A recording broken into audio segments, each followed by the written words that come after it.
The courtroom snapped into silence the moment her voice cut through the air. A teenage girl, chin lifted, eyes dripping with smug defiance, stared Judge Judy dead in the face and sneered, "You're stupid." Gasps exploded across the room. Even the cameraman froze mid-zoom. But Judge Judy didn't flinch. She leaned back, calm as a predator watching prey that doesn't know it's already caught. 12 seconds later, that same teenager was trembling, apologizing, practically begging for mercy. When you see what Judge Judy did next, you will be shocked. The insult still hangs in the air like smoke from a match no one saw being lit. Judge Judy's eyes narrow, not in anger, but in something far more dangerous: understanding. Across the room, the teenage girl keeps smirking, convinced she just won a moment she does not yet realize she lost. The courtroom feels smaller now, as if the walls themselves have tucked in to watch what happens next. The lights overhead hum faintly, a soft electric reminder that even the cameras are awake, recording every breath, every blink, every foolish ounce of confidence radiating off the 16-year-old who just tried to verbally slap a judge on national television. She sits forward in the chair, shoulders pulled back in a posture she thinks looks powerful. Arrogance wraps around her like a designer jacket she has worn too often. Her chin stays lifted, her eyes dripping with that practiced teenage defiance, the kind that says rules are optional, adults are jokes, and the world bends when she wants it to.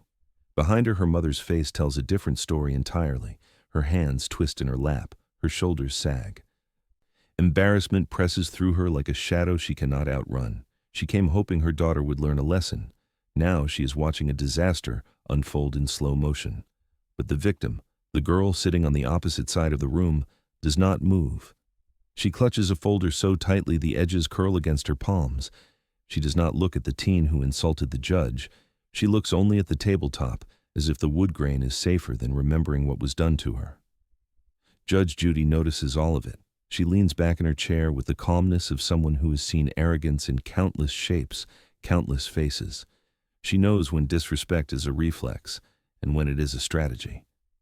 The girl's smirk flickers, just for a heartbeat, when Judy does not rise to the insult. Judy's voice finally cuts through the silence, low and measured. "Are you finished?" The teen rolls her eyes again, a gesture so loud it feels like another slap across the courtroom. A couple of audience members shift uncomfortably. Even the bailiff tilts his head, waiting. Judy does not raise her voice. She does not need to. She simply studies the girl the way a storm studies a coastline, quietly, calculating where the first crack will appear. "What exactly?" Judy asks. "Did you think would happen after saying that?" The smirk weakens.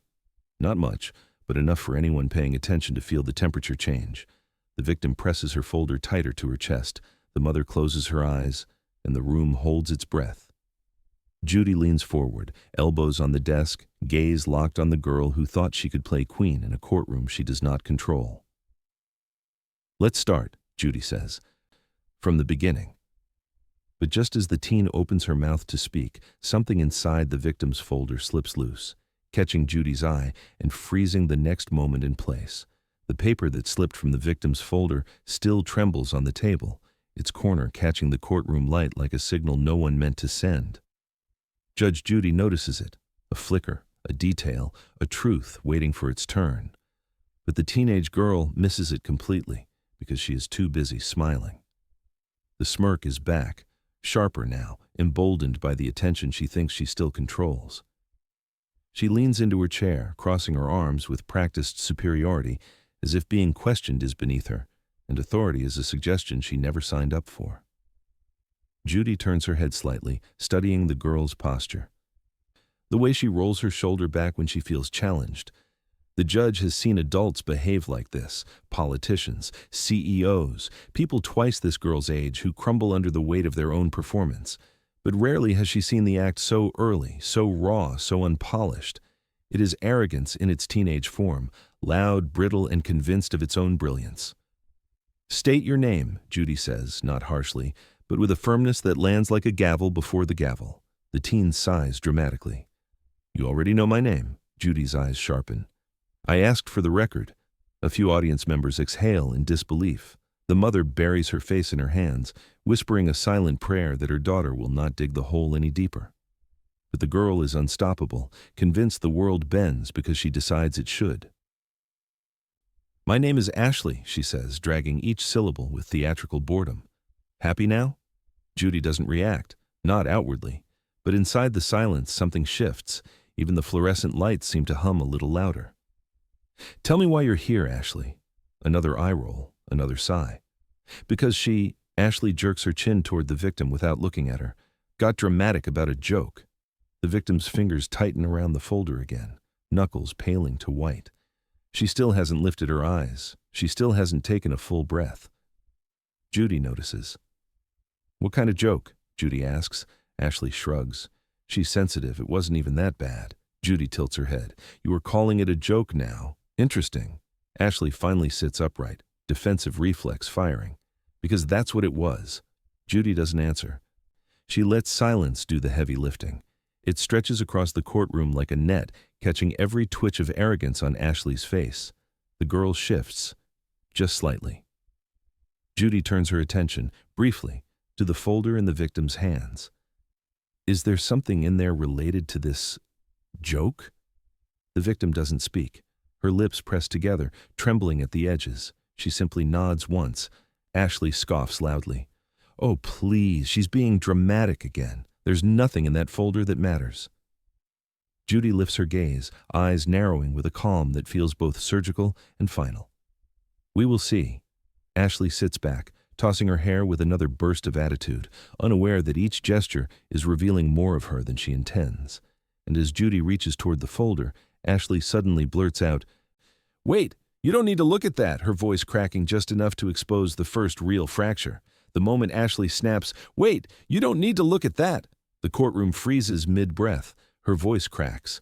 Not a lot, just enough to expose something raw beneath the arrogance. And Judge Judy hears it. She always hears the cracks first. Judy pauses, her hand hovering above the folder like it is a pressure trigger. The paper that slipped out earlier lies half exposed, its corner lifting with the faint breeze of the air conditioning, as if the truth itself is trying to rise. The victim pulls the folder closer to her chest, but not protectively. More like she is holding something heavy, something she has carried for too long. Her shoulders curl inward, her breath stays shallow, she still does not look up. Ashley notices none of this, or pretends not to. She's too busy scrambling to look unfazed. "It's nothing," Ashley adds quickly, her voice higher now, thinner at the edges. "Just stupid stuff." Judy raises one eyebrow, a movement so subtle yet so powerful it hushes the room instantly. "Stupid," Judy repeats quietly, "a word you seem to use often." The mother behind Ashley leans forward, whisper hissing her daughter's name in warning. "Ashley," but the girl doesn't stop. Arrogance rarely knows when to retreat. "I mean, it's just drawings or whatever," she says with a shrug that fails to hide her nerves. "Not important?" Judy nods once, slowly. "If it is not important," she says, "you should not be concerned about me seeing it." Ashley swallows, hard. The victim's fingers tremble on the folder's edges. Her eyes stay lowered. But her silence feels louder now, fuller. There is something in that file she does not want to relive, but something she needs to reveal. Judy softens her tone, not out of pity, but care. "Young lady," she says to the victim, "you may hand it to the bailiff when you're ready." The victim hesitates, then slowly extends the folder with both hands. She doesn't look at Judy. She doesn't look at Ashley. She just releases it, as if letting go of a weight that has shaped her for months. The bailiff takes it gently, understanding before even opening it that he is holding something fragile, not the paper, but the pain trapped inside it. Ashley shifts in her chair, legs crossing and uncrossing. Her facade is starting to crumble, but she tries to glue it back together with one more scoff. "Seriously, this is so dramatic," but her voice quivers on the last syllable. Judy doesn't look at her, not yet. She opens the folder with calm, deliberate movements, each second pulling tension tighter around the room. Inside, the first page is not a drawing, it's a screenshot. Judy's eyes narrow. Ashley stops breathing for a moment, a small, sharp inhale she tries to hide. The mother covers her mouth. The victim closes her eyes. Judy lifts the page, looks directly at Ashley, and says, "Is this what you call a joke?" The screenshot trembles slightly in Judge Judy's fingers, catching a shard of courtroom light that slices straight through the silence. Ashley's face drains of color, not fully, just enough to reveal the panic beneath her practiced glare, and Judy has not said a single word yet.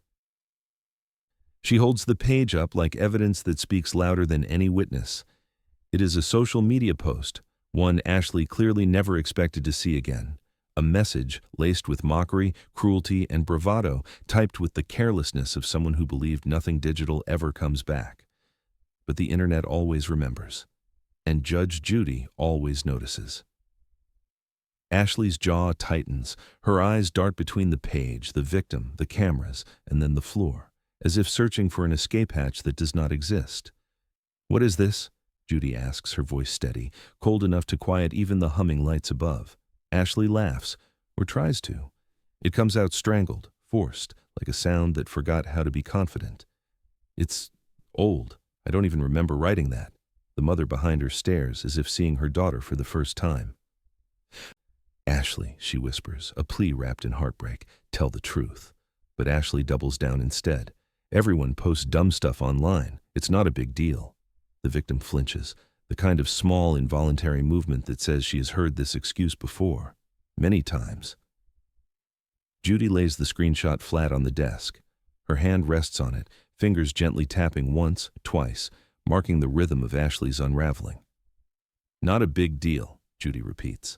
"So this was all harmless? A joke? A game?" Ashley swallows. "Yeah, exactly." Judy flips to the next page. The courtroom goes still. A second screenshot, and a third, and a fourth, each one worse than the last, each one proving intent, each one showing premeditated cruelty, not impulsive teenage snark. The victim's breath shudders. The mother lets out a soft cry. Ashley's mask fractures in real time, cracks forming in the corners of her fake confidence, splitting under the weight of evidence she never imagined facing. Judy's voice sharpens, not louder, sharper. "You sent these messages repeatedly."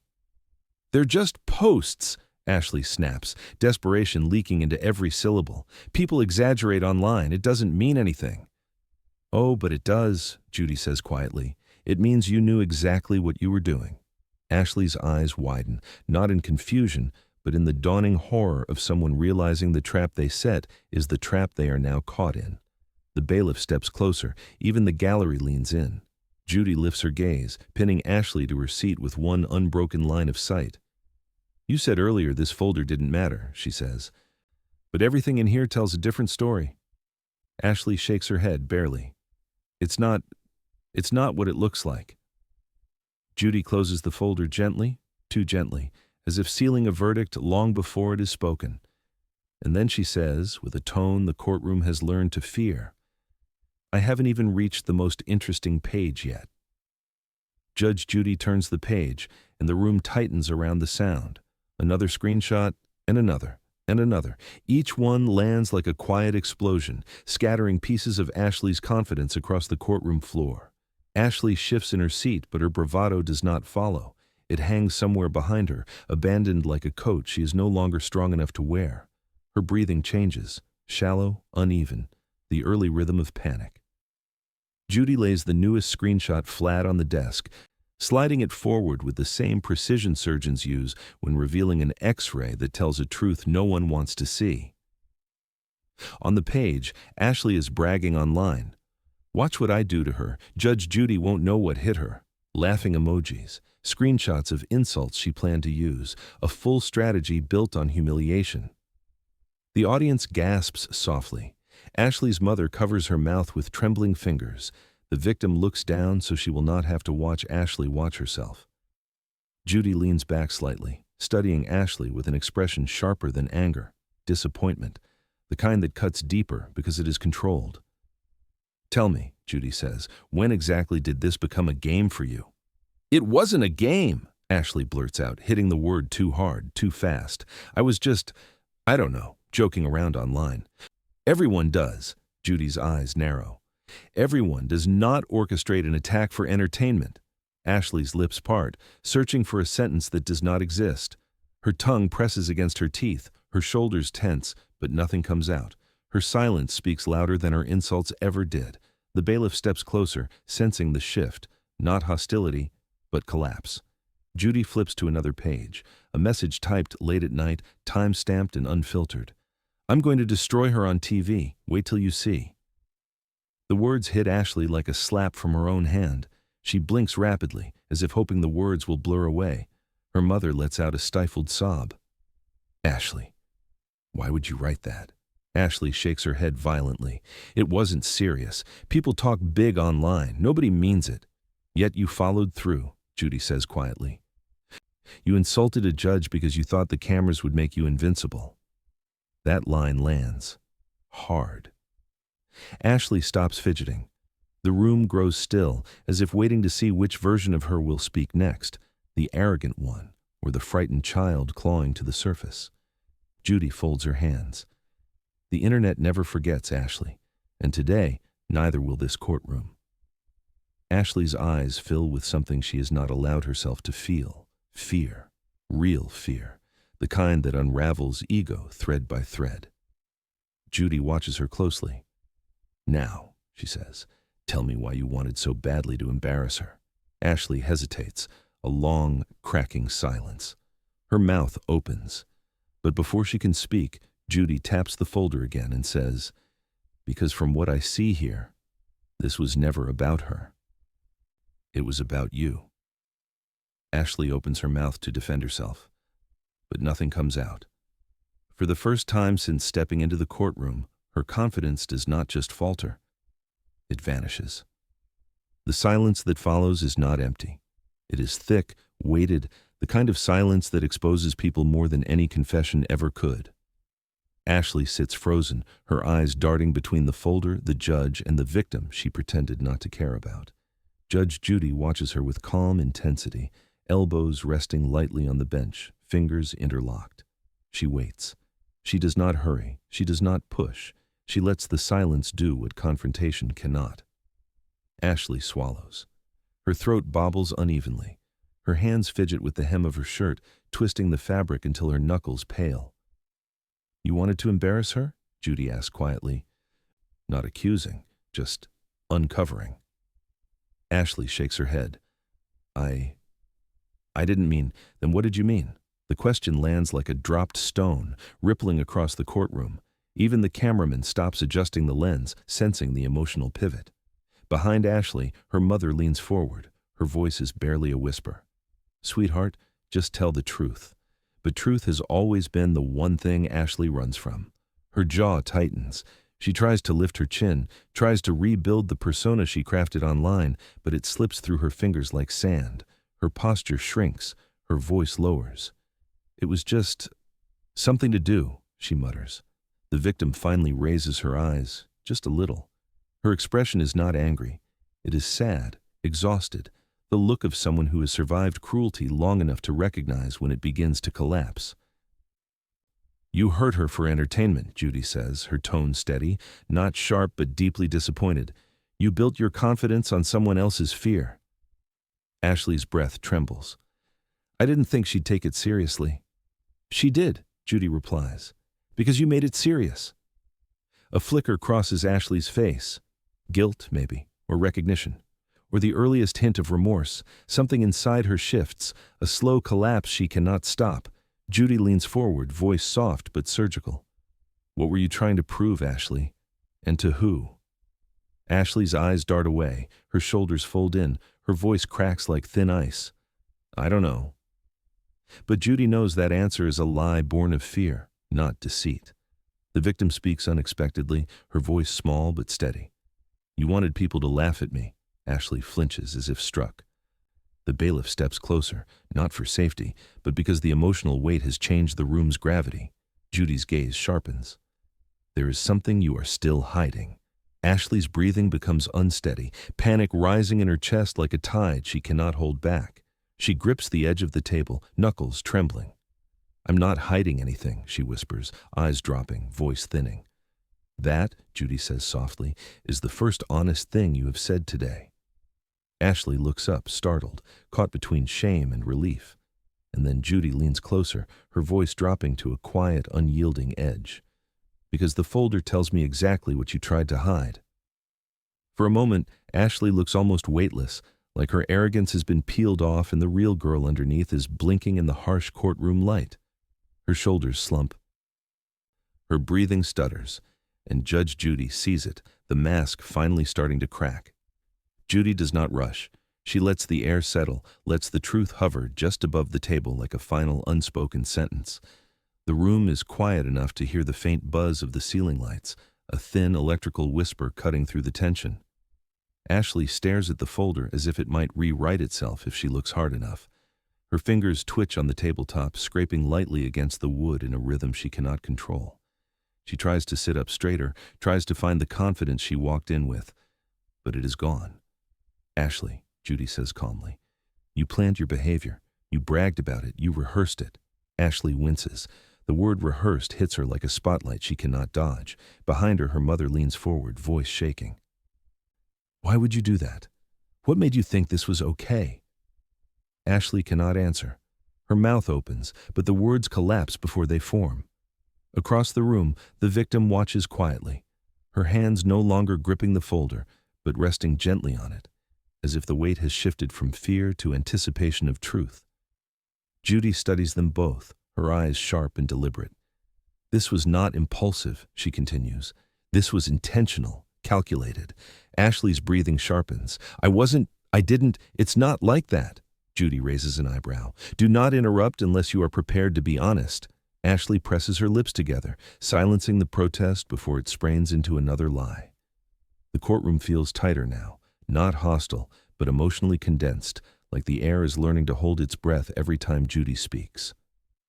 Judy gently slides one more page from the folder. It is not a screenshot this time. It is a handwritten note, sloppy pen strokes, doodles in the margins, cruel words scribbled as practice insults. Ashley sees it and instantly freezes. Her face drains, her posture collapses, her fingers curl into her palms. You brought this to school, Judy asks. Ashley doesn't answer. She cannot.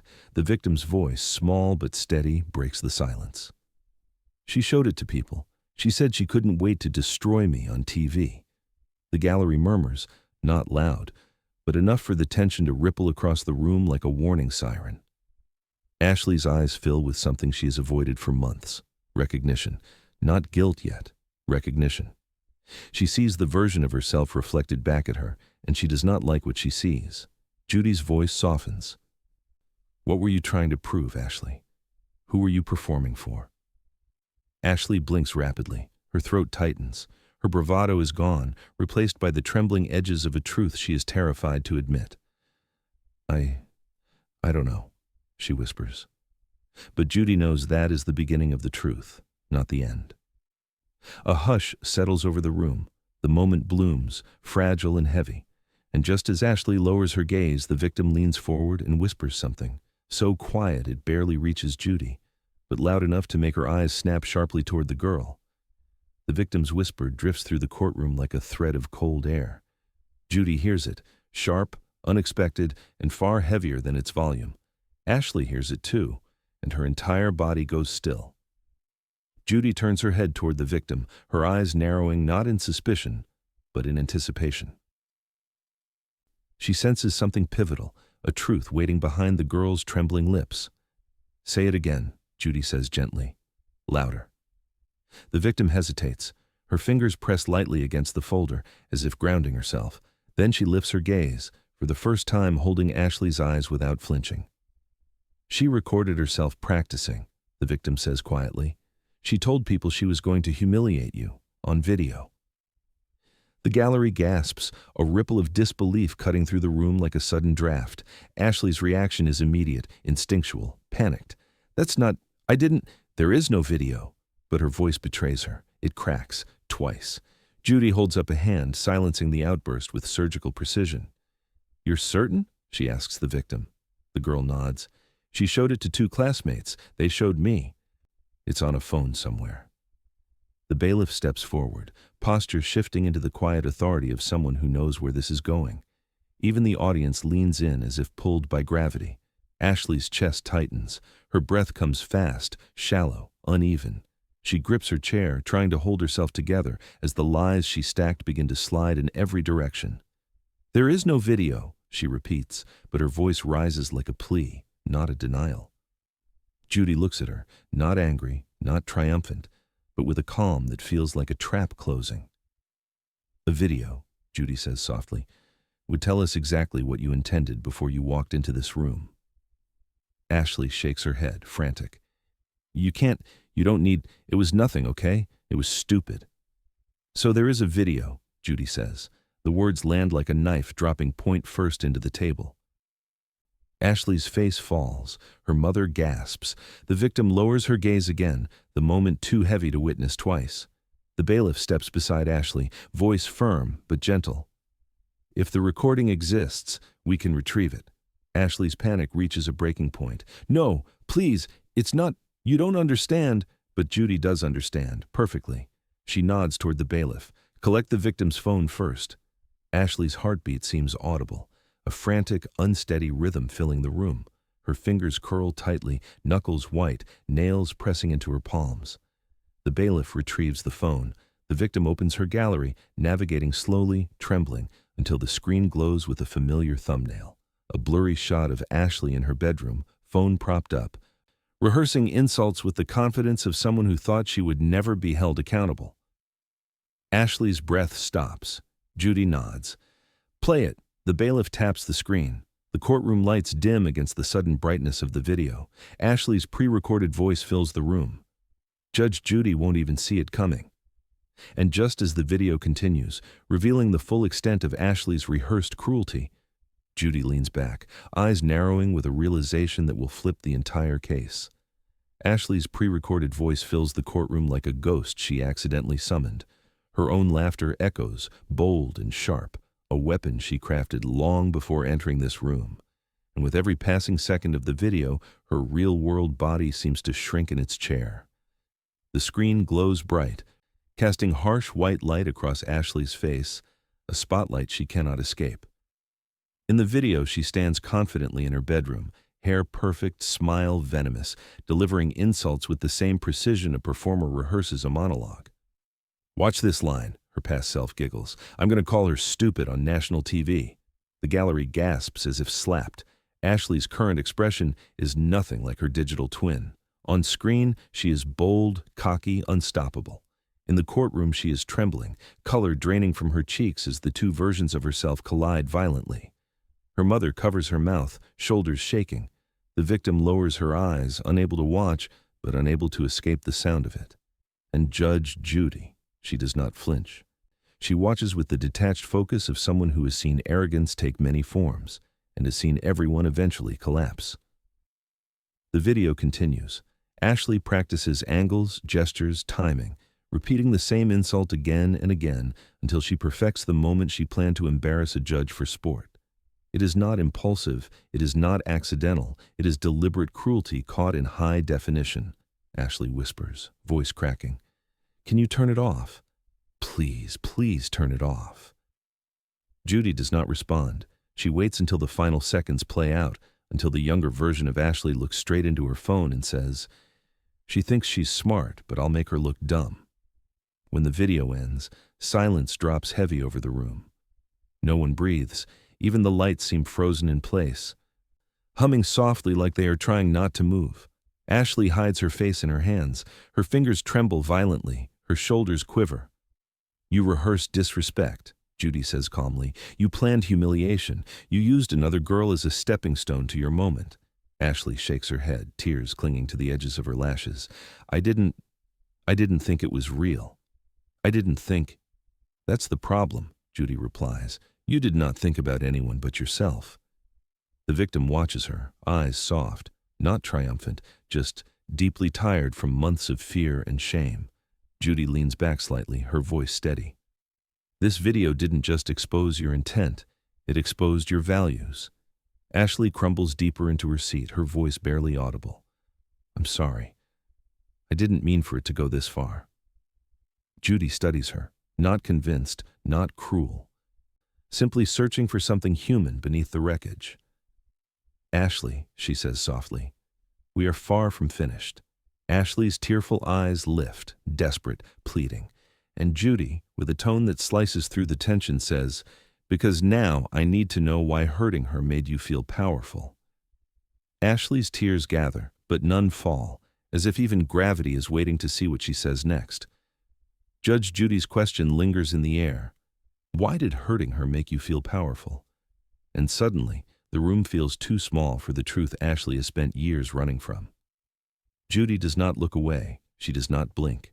She simply waits, still, centered, patient, a quiet force pressing Ashley into honesty.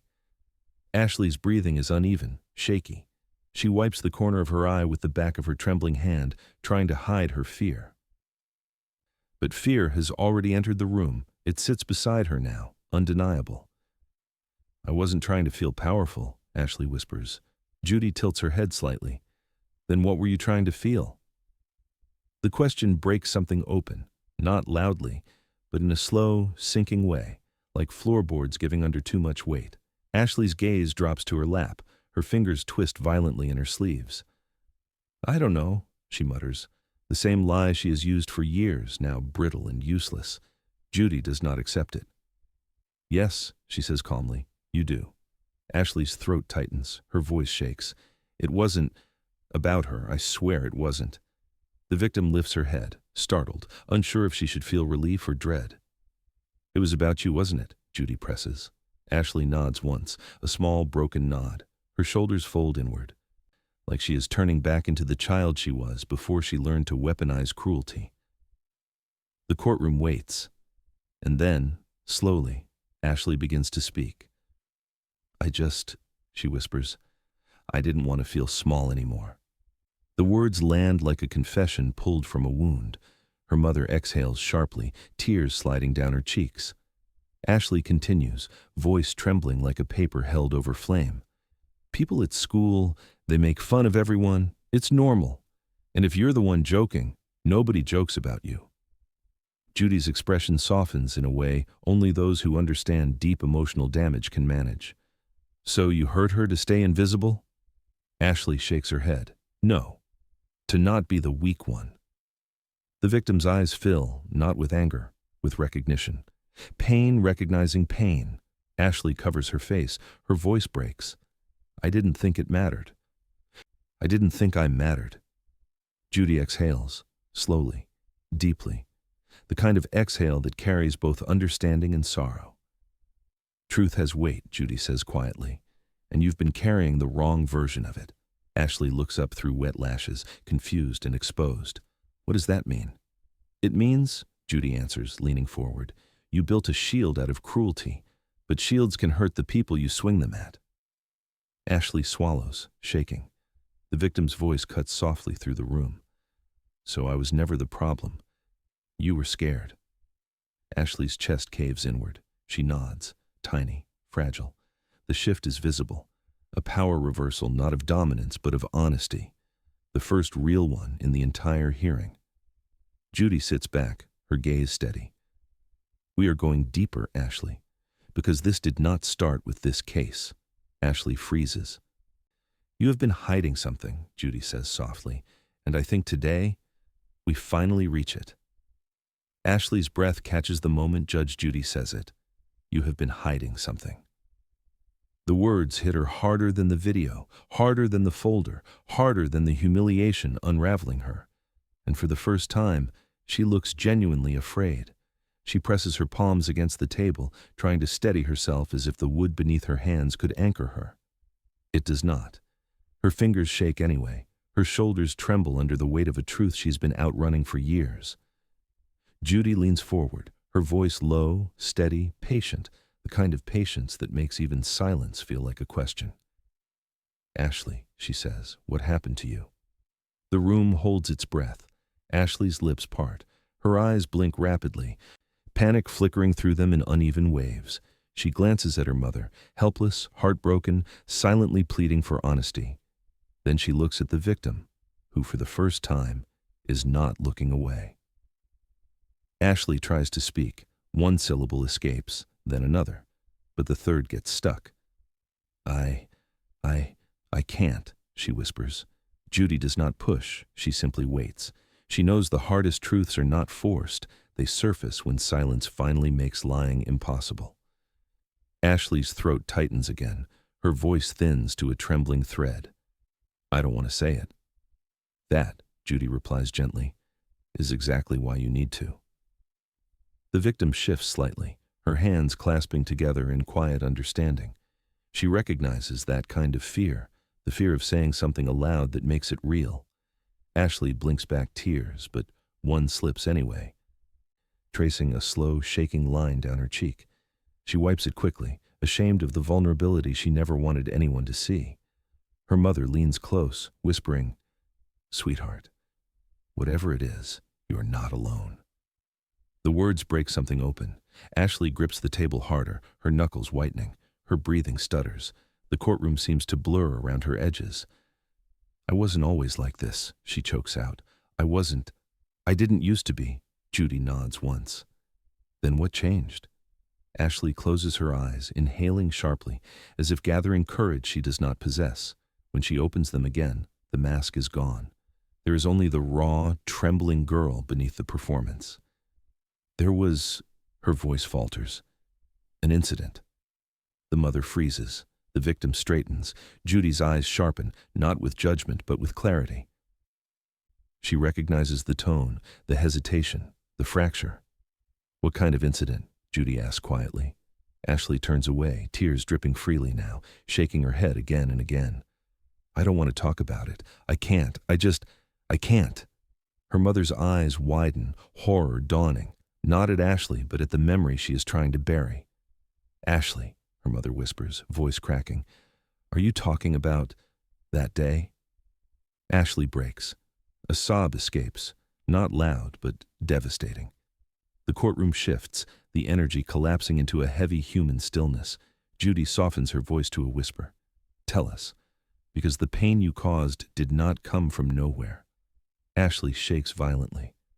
I didn't want to be the one people laughed at anymore, she blurts out, not after what they did to me.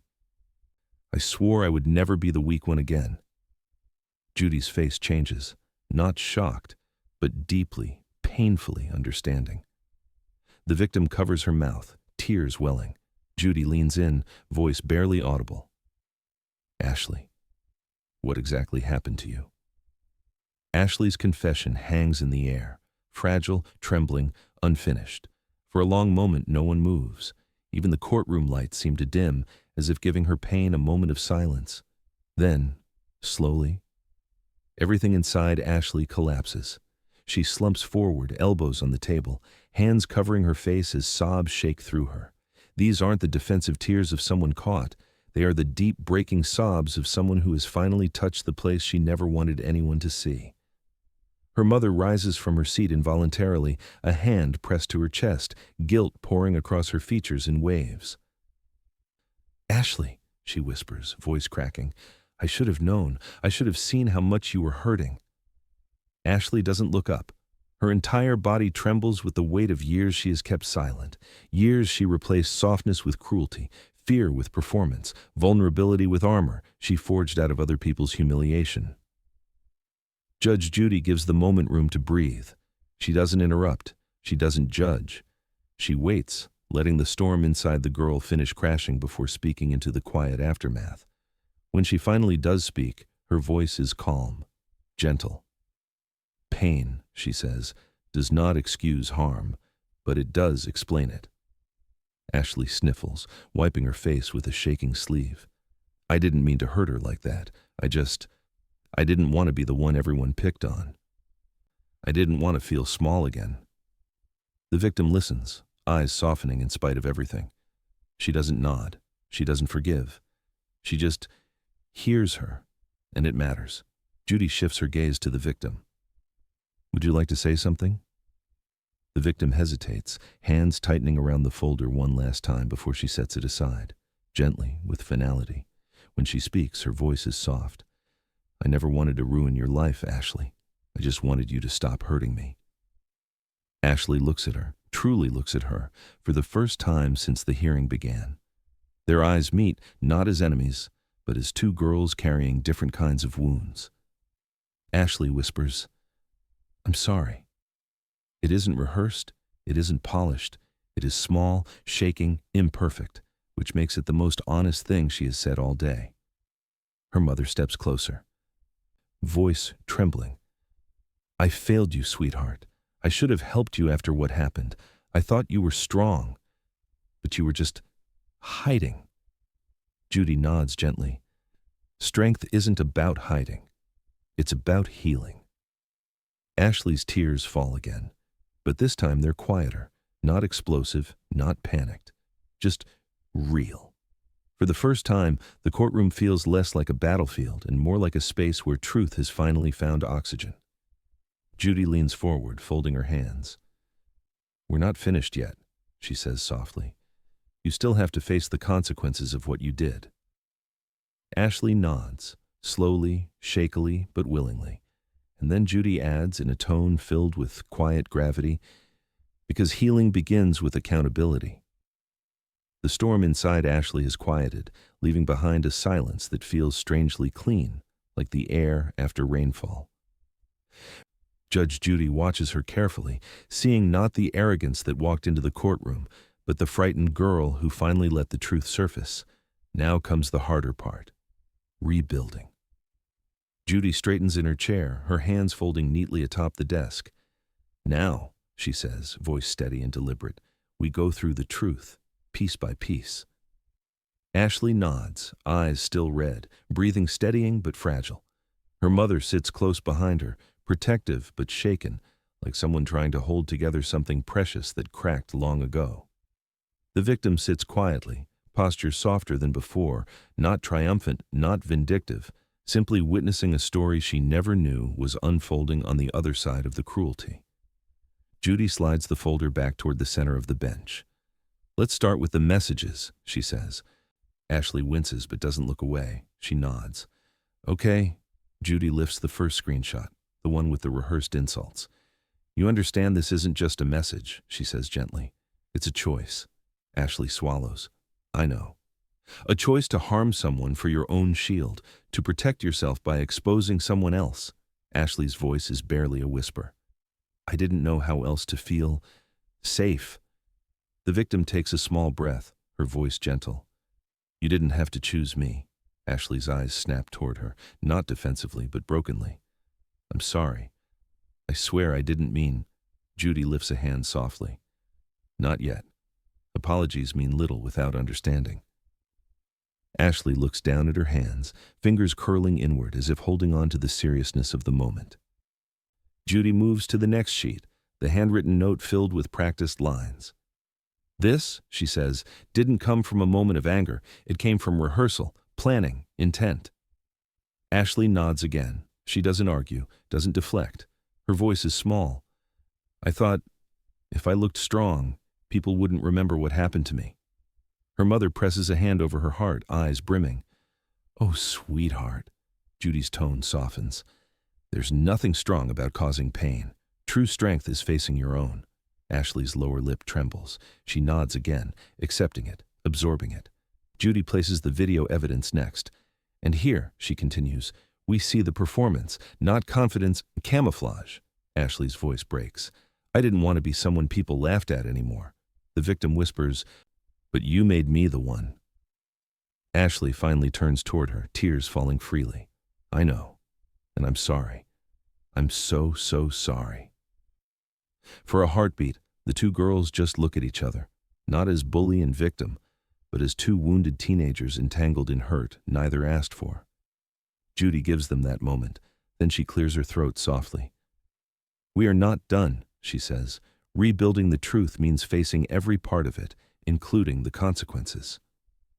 Ashley braces herself, not with defiance, but with acceptance. Judy leans forward, voice low and firm. And those consequences begin now. Judge Judy's words settle over the room like dust after an explosion. Quiet, inevitable, impossible to ignore. Ashley sits straighter, not out of pride, but out of readiness, bracing herself for the part she cannot avoid.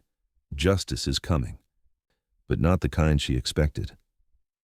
Judy folds her hands, eyes never leaving Ashley. The courtroom isn't tense anymore. It's heavy, like everyone is holding the same breath but for different reasons. Ashley, she begins, consequences are not punishments, they are lessons. If done right, they build you, not break you. Ashley nods, the motion small but sincere. She wipes the remaining tears from her cheeks, leaving faint streaks but no excuses. The victim watches her with quiet composure, guarded but softened. A girl who didn't come here to destroy someone, only to stop being destroyed. Judy reaches for the folder again, but she doesn't open it this time. She just rests her palm on it, grounding the moment. I'm not going to raise my voice, she says. I don't need to. Justice doesn't always roar. Ashley's mother exhales shakily, her hand clutching her daughter's shoulder, a silent promise of support mixed with regret. Judy continues, tone calm but solid. You created harm in private, you escalated it in public. Now you will repair it in both. Ashley swallows hard, waiting. You will write a formal apology, Judy says. Not a line of regret, a letter of accountability. You will explain what you did, why you did it, and how you intend to change. Ashley nods again. I will. You will also attend counseling, not as punishment, but because pain unaddressed becomes pain inflicted. Her mother nods vigorously, whispering, We will make sure of it. Judy's gaze softens, but only slightly. And you will perform community service. I want you to understand the humanity of others, not perform cruelty for an audience. Ashley's eyes lower, not in shame this time, but acceptance. The victim shifts forward. Her voice, when she speaks, is unexpectedly gentle. I don't want her life ruined. I just want her to stop hurting people. Judy nods. That is why justice must be measured, not loud. The entire room absorbs this. Even the cameras seem to adjust, shifting from scandal to humanity. Judy leans back. Ashley, you have a long way to go. This hearing won't fix everything, but it can start something new, if you let it. Ashley whispers, I want to. The honesty in those 3 words shakes her mother, who presses her forehead into her hands, overwhelmed with relief and grief intertwined. Judy studies Ashley's face, the rawness, the fear, the flicker of humility. A moment can change a life, she says softly, but so can a decision, make better ones. Ashley nods again, slow. Steady, a promise forming silently. Judy lifts her gavel, pauses mid-air, and says, Before I deliver my final ruling, I want to hear what respect means to you now. Before the final verdict lands, tell me this. Do you believe someone can truly change, or do consequences simply reveal who they were all along? The gavel hovers in Judge Judy's hand, frozen in a moment that feels impossibly still.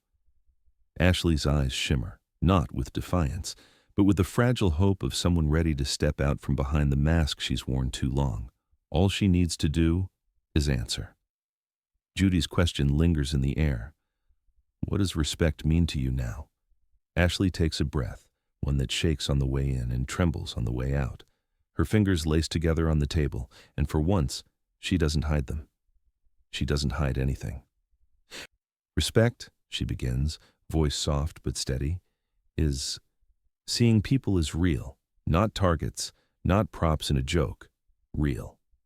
Her mother quietly sobs behind her, but Ashley keeps going. It's not wanting to hurt someone just so you can feel strong. It's not needing an audience to feel like you matter. She wipes her cheek, then adds, it's knowing someone else's feelings are as real as yours, and that you shouldn't step on them just so people look at you. Judy sits back, absorbing every word. Ashley lowers her eyes. And it's something I didn't give, not to her, not to anyone. The victim listens, hands clasped lightly in her lap, her own breathing measured.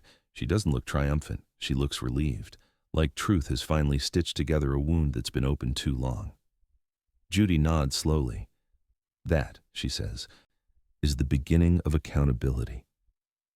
She lowers the gavel, but doesn't strike it yet. Ashley, I'm going to make my ruling now, and I want you to understand this clearly. This is not to punish you.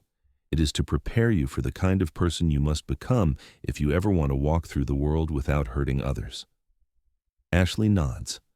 I understand. Judy lifts her chin. You will write a detailed apology to the victim, honest, vulnerable, complete. Yes, Your Honor. You will attend counseling weekly for the next 3 months. Ashley nods again, quicker this time, grateful.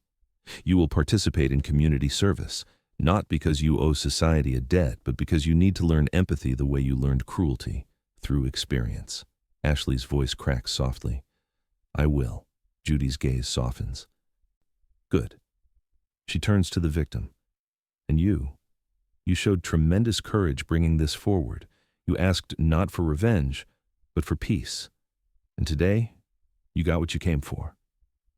The victim gives a small, emotional nod. Judy lifts the gavel. This court rules in favor of the plaintiff, she says, voice clear, sure, steady. Not for money, but for accountability. She pauses, the final beat before everything settles.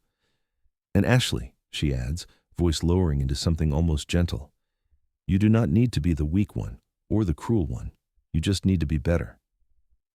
Ashley breathes out, a long, shaking release that sounds like relief, regret, and the smallest spark of hope woven together.